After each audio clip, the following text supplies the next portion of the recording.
الشيطان الرجيم بسم الله الرحمن الرحيم الحمد لله الذي دل على وجود وجوده افتقار الممكنات وعلى قدرته وعلمه إحكام المصنوعات المتعالي المشابهة الجسمانيات المنزه بجلاله المناسبة الناقصات نحمده حمدا يملأ أقطار الأرض والسماوات والصلاة والسلام على نبيه صاحب الآيات والبينات سيدنا ومولانا أبي القاسم محمد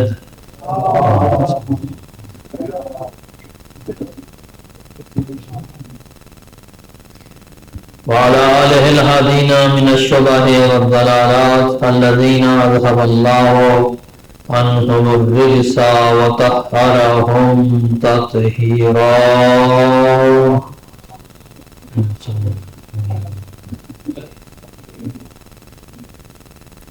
والرحمة على محبيهم ومواليهم واللعنة على أعدائهم من يوم عداوتهم إلى يوم الدين ومن يوم الدين إلى أبد الآبدين أما بعد فقد قال الله تعالى في كتابه المجيد بسم الله الرحمن الرحيم يا أيها الذين آمنوا كونوا أنصار الله كما قال عيسى ابن مريم للحواريين من أنصاري إلى الله قال الحواریون نحن انصار اللہ صلوات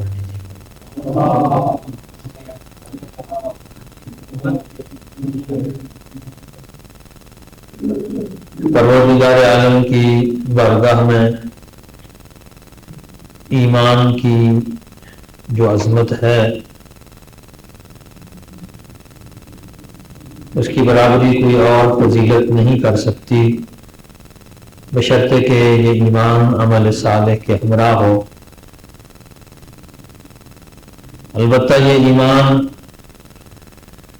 کبھی اعلانیہ ہوتا ہے، ظاہری ہوتا ہے، اور کبھی ایمان دل میں ہوتا ہے لیکن حالات ایسے نہیں ہوتے کہ اس کو اعلانیہ اس کا اظہار کیا جا سکے۔ پروردگار عالم کی بارگاہ میں وہ جو قلبی کیفیت ہے اصل وہی قابل قبول اور اسی پر ساری فضیلت کا دار و مدار ہے۔ ہم دیکھتے ہیں کہ قرآن مجید نے اصحاب کہف کا قصہ بھی بیان کیا ہے۔ اصحاب کہف وہ لوگ تھے کہ جو ایمان کو اپنے دلوں میں چھپائے ہوئے تھے۔ انہوں نے ایمان کو ابتدا میں اعلانیہ طور پر ظاہر نہیں کیا تھا، بظاہر اپنی قوم کے ساتھ تھے، لیکن پھر ایک وقت آیا کہ جب انہیں اپنے ایمان کا اظہار کرنا پڑا یا لوگوں کو پتہ چل گیا، اور پھر بالآخر انہوں نے غار میں پناہ لی۔ اس کی طرف قرآن مجید میں اشارہ موجود ہے، ذهب الفتية إلى الكهف، جب جوانوں کے اس گروہ نے غار میں پناہ لی۔ تو ہم دیکھتے ہیں کہ قرآن مجید نے اس کے باوجود اصحاب کہف کی تعریف بھی فرمائی ہے، پھر ان کو یہ عظمت بھی عطا کی کہ ان کو رہتی دنیا تک کے لیے ایک مثال بنایا کہ ان کو 309 سال سے زیادہ عرصہ زندہ رکھا، اور یہ زندگی ان کی دنیا کے لیے ایک عبرت بن گئی، ایک مثال بن گئی۔ یہ مثال قرآن مجید میں بھی اس کا تذکرہ موجود ہے، بہرحال اس وقت وہ ہمارا موضوع نہیں۔ بات یہ ہے کہ ان لوگوں نے اپنے ایمان کو چھپائے رکھا، پھر بھی قرآن مجید نے ان کے ایمان پر بھرپور اعتماد کا اظہار کیا، ان کو عظمت عطا کی، ان کو فضیلت عطا، یہاں تک کہ ملتا ہے کہ صحابی رسول حضرت عمار بن یاسر جن کے والدین اسلام کے اولین شہداء ہیں، ان کے والد بھی اسلام کے راستے میں شہید ہوئے، ان کی والدہ بھی اسلام کے راستے میں شہید ہوئی، پہلی شہیدہ خاتون ان کی والدہ تھی۔ جب کفار نے ان کے اوپر تشدد کیا، ان کے والدین پر بھی اور ان پر بھی، تو انہوں نے کفار کے شر سے اپنی جان کو بچانے کے لیے اپنی زبان پر ایسے الفاظ جاری کیے جن الفاظ سے کفار مکہ خوش ہو گئے، اور انہوں نے سمجھا کہ اس کا تعلق ہمارے ہی مسلک سے ہے، اس کا تعلق ہمارے ہی مذہب سے ہے، یہ تو ہمارے بتوں کو مانتا ہے۔ لہذا انہوں نے جناب عمار یاسر کی جان بخشی کر دی، لیکن جناب عمار یاسر بہت پشیمان ہوئے کہ یہ میں نے کیا کیا ہے۔ پیغمبر اکرم کے پاس تشریف لائے، عرض کی یا رسول اللہ جس طرح کا واقعہ ہوا، فرمایا کہ تم اپنے دل کو کیسے پاتے ہو، تمہاری قلبی کیفیت کیا ہے؟ فرمایا میری قلبی کیفیت اس وقت بھی اور ابھی بھی یہ ہے کہ میں اللہ کی وحدانیت پر ایمان رکھتا ہوں اور آپ کی رسالت پر یقین رکھتا ہوں۔ تو فرمایا کہ جب تیرے دل میں ایمان موجود ہے تو اللہ تیری زبان سے ادا کیے گئے الفاظ پر مواخذہ نہیں فرمائے گا، کیونکہ تیرے دل میں ایمان ہے، جو کچھ تو نے زبان سے ادا کیا ہے یہ تو نے اپنی جان بچانے کے لیے کیا ہے۔ تو حضرت عمار ابن یاسر کا یہ واقعہ یہ بتانے کے لیے کافی ہے کہ اللہ کے نزدیک ایمان جو وہ قلبی کیفیت ہے اس کی اہمیت ہے۔ اقرار باللسان بھی ضروری ہے، اس کا انکار نہیں ہے، یقیناً وہ اپنی جگہ اس کی اہمیت ہے، لیکن بسا اوقات حالات ایسے ہوتے ہیں اور حالات کا تقاضا ایسا ہوتا ہے کہ اس چیز کو کیا ہے چھپانا پڑتا ہے، قلبی کیفیت کو، اور وہ چھپانا اس لیے بھی ضروری ہوتا ہے کہ تاکہ دین کی حفاظت کی جا سکے یا زیادہ اہم فریضے کو ادا کیا جا سکے۔ جب اس طرح کی صورتحال ہو تو پھر یقیناً اس کو ہم زیادہ اہمیت دیں گے قلبی کیفیت کو الفاظ کی بجائے۔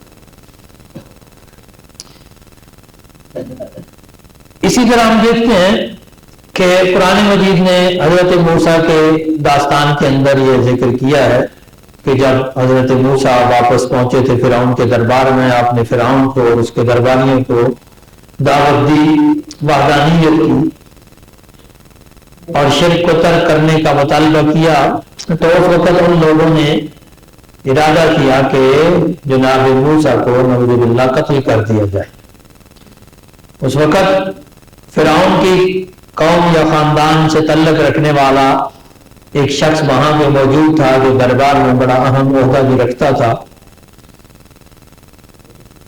اس نے اس وقت حضرت موسیٰ کی جان کی حفاظت کے لیے کہا کہ تم اس کو کیوں قتل کرتے ہو جو تمہیں خدا واحد کی طرف بلا رہا؟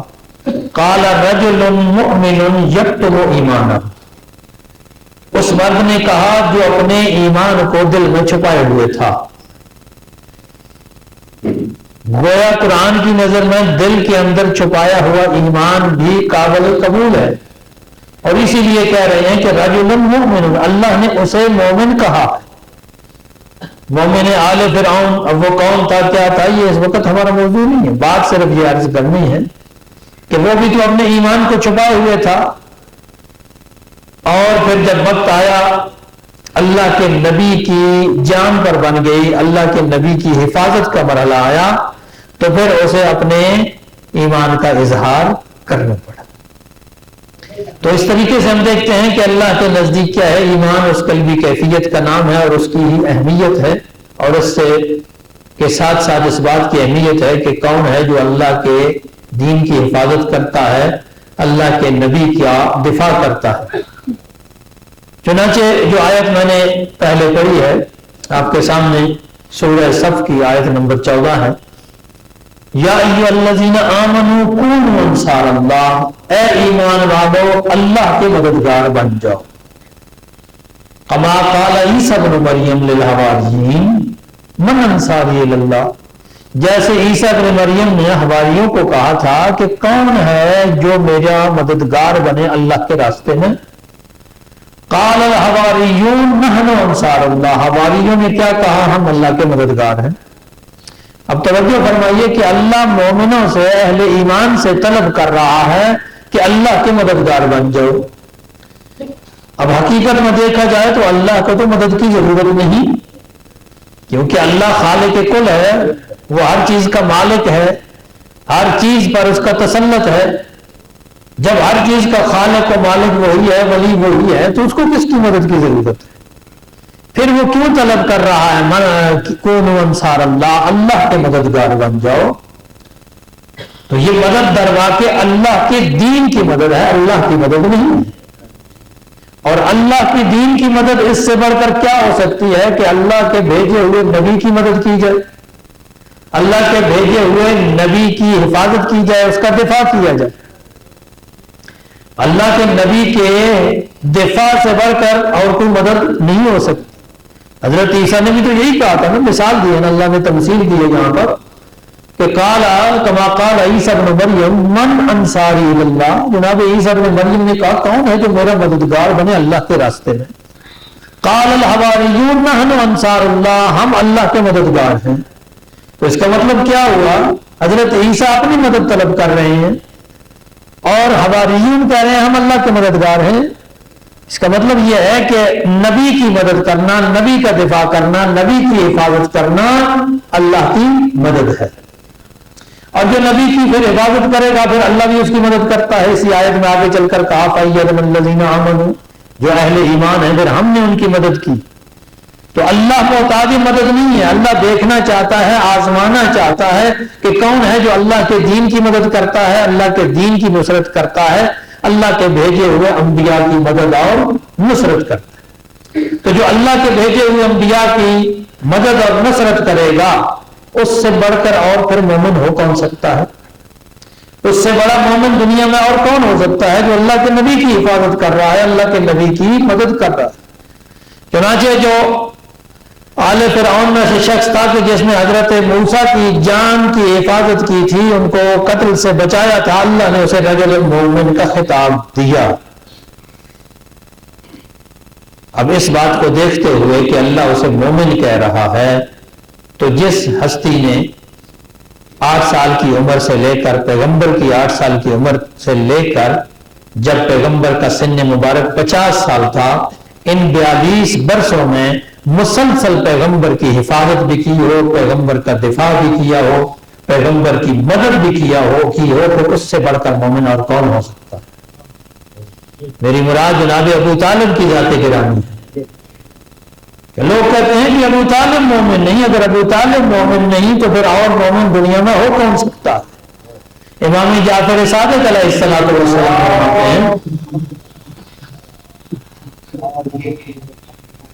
کہ اگر پوری دنیا کا ایمان ایک طرف رکھا جائے، ایک ترازو میں رکھا جائے، دوسرے ترازو میں ابو طالب کا ایمان رکھا جائے تو ابو طالب کے ایمان کا پلڑا پوری دنیا کے ایمان سے زیادہ بھاری ہوگا۔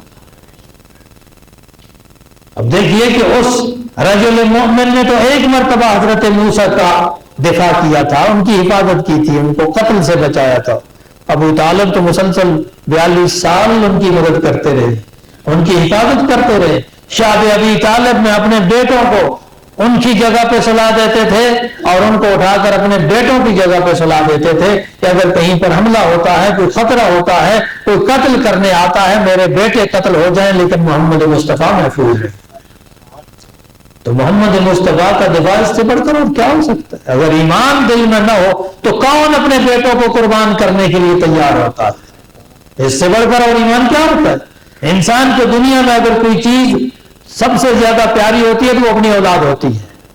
اولاد سے بڑھ کر کوئی چیز پیاری نہیں ہوتی، اور جو اپنی اولاد کو قربان کر رہا ہو اس سے بڑا پھر کوئی مومن ہو نہیں سکتا۔ جو اپنی اولاد کو قربان کر رہا ہے اور جو اپنی اولاد کو کہہ رہا ہے، امیر المومنین علی ابن ابی طالب کو مخاطب کر کے جناب ابو طالب نے فرمایا ہے کہ اے میرے بیٹے کبھی محمد مصطفیٰ کا ساتھ نہ چھوڑنا، انہ لا یدعوک الا الی الخیر، یہ تمہیں سوائے بھلائی کے کبھی کسی اور طرف نہیں بلایا۔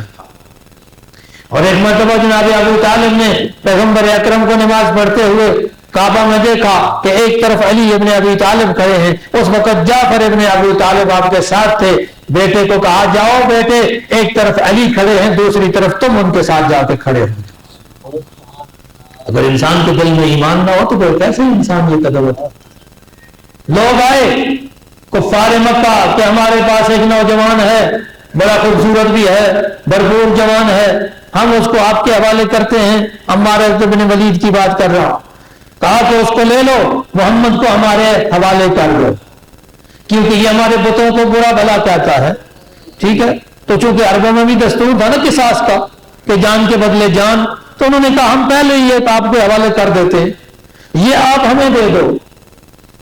تو جناب ابو طالب نے کیا کہا تم پوری دنیا کے جوان بھی لے آؤ، میرے بھتیجے محمد کا مقابلہ نہیں کر سکتے۔ تو کیسے ممکن ہے کہ اس بندے کے بارے میں یہ الفاظ بولے جائیں کہ جس کے ایمان کی یہ کیفیت ہے، وہ کہہ رہا ہے کہ پوری دنیا کے جوان لے آؤ، میرے بھتیجے محمد کے مقابلے پر ان کی کوئی حیثیت نہیں۔ اور قرآن نے کیا حکم دیا ہے انبیاء کو، یا ایھا الرسل کلوا من الطیبات، اے میرے رسولو پاکیزہ چیزیں کھانا۔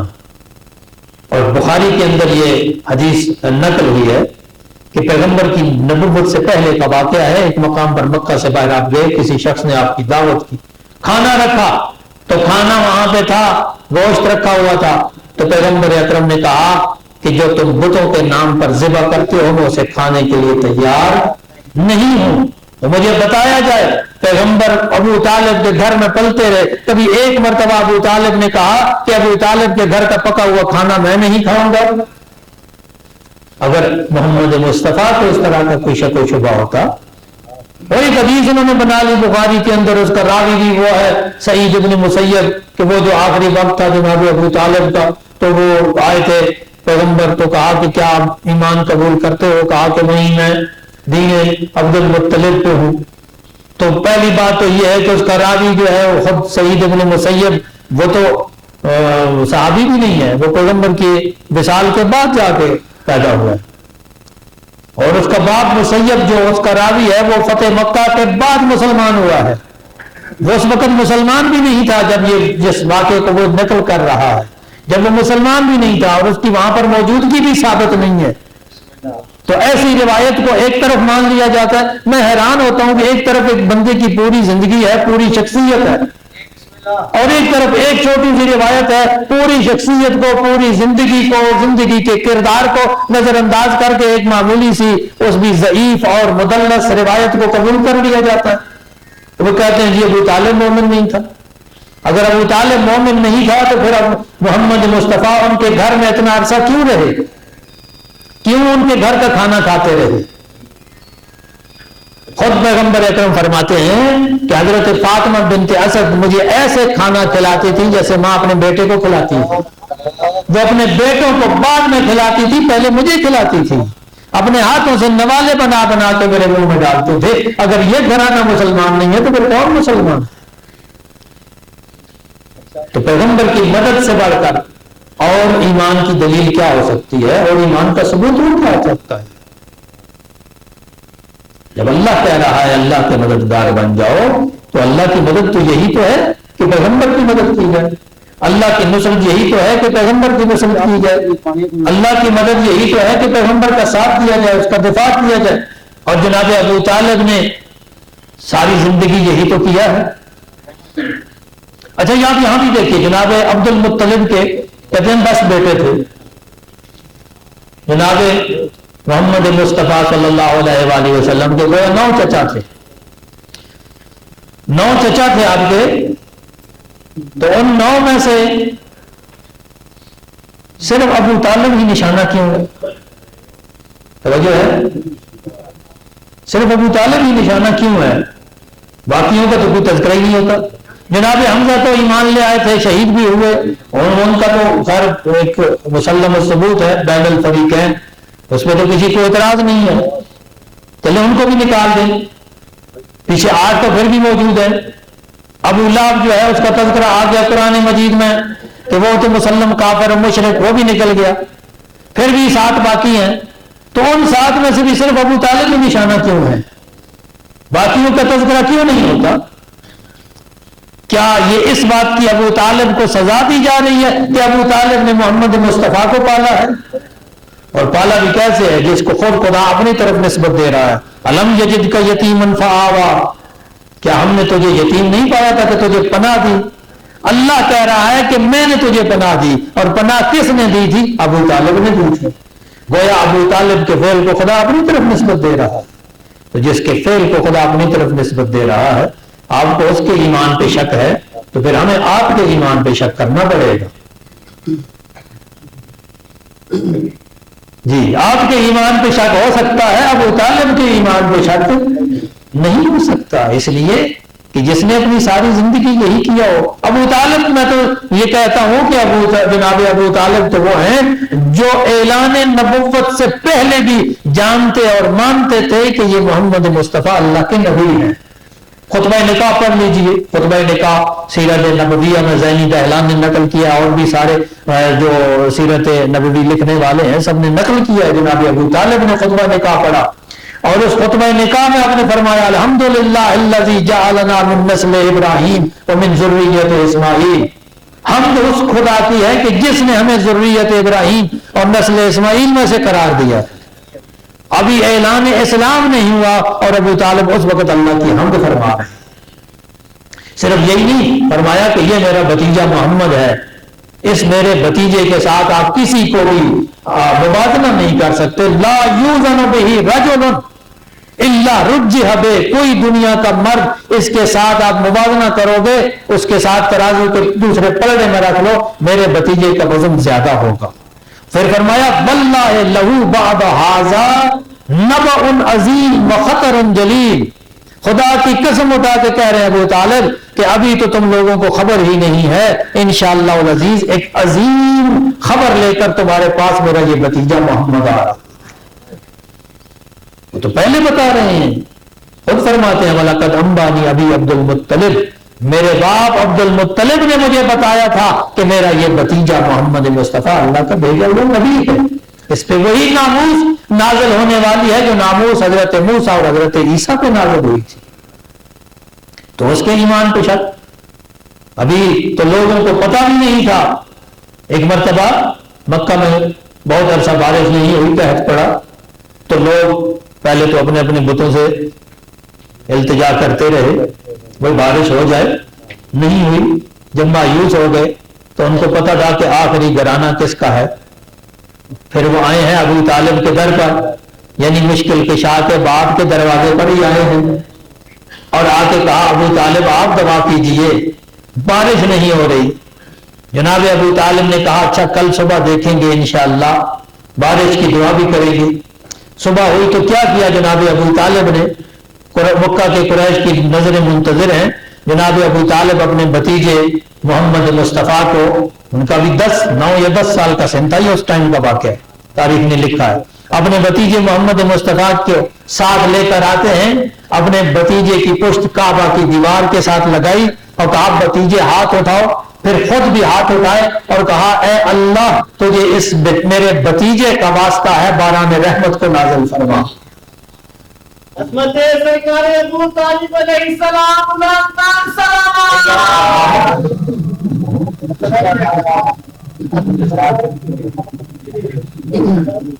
تو تاریخ لکھتی ہے کہ ابھی دعا کے الفاظ بھی مکمل نہیں ہوئے تھے کہ بادل امڑ پڑے اور وہ بارش برسی کہ ہر طرف جل تھل ہو گیا۔ تو ابو طالب تو وہ ہے کہ جس کو ابھی دنیا کو پتہ ہی نہیں ہے، ابو طالب کو پتہ ہے کون اللہ کا نبی ہے، کس کا واسطہ دے کر اللہ سے دعا کرنی ہے کہ دعا قبول بھی ہو جائے۔ یہ اس وقت سے اور مومن ہیں، دنیا کو کیا خبر، دنیا والے نہ جانتے ہوں تو یہ الگ بات ہے۔ اشعار بھی منقول ہیں جناب ابو طالب سے، جناب ابو طالب شاعر تھے اور ان کے دیوان بھی چھپ چکا ہے، دیوان ابو طالب کے نام سے، اس کے اندر ان کے یہ اشعار ہیں پیغمبر کے بارے میں۔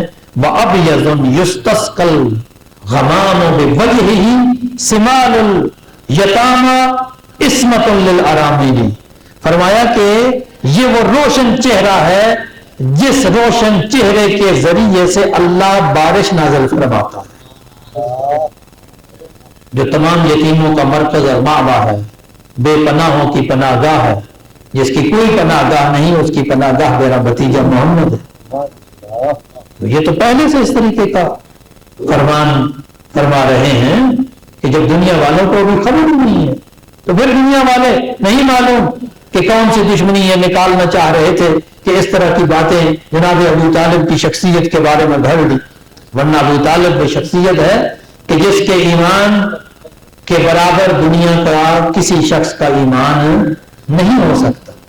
یہ ہے ابو طالب کی شخصیت۔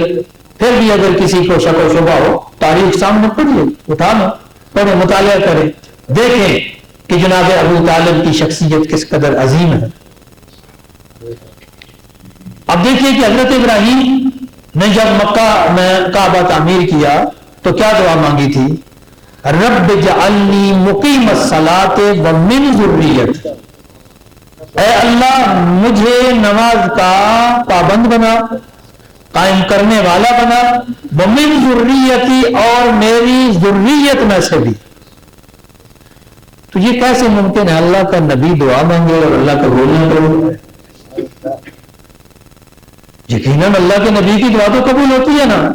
تو جب اللہ کے نبی کی دعا قبول ہو رہی ہے تو پھر ذریت ابراہیم میں کوئی لوگ تو تھے جو اس وقت بھی مومن تھے جب ساری دنیا مشرک تھی۔ ذریت ابراہیمی میں کچھ اس لوگ بھی تھے جو دین کے پابند تھے جب ساری باقی دنیا بے دین تھی۔ یہ تو ماننا پڑے گا نا، ورنہ پھر آپ کو یہ ماننا پڑے گا کہ ابراہیم کی نعوذ باللہ دعا قبول نہیں ہوئی۔ جناب ابراہیم جو کہہ رہے ہیں کہ اے اللہ مجھے بھی اور میری ذریت کو بھی مقیم الصلاۃ بنا، نماز کا پابند بنا۔ صلوات پڑھیں۔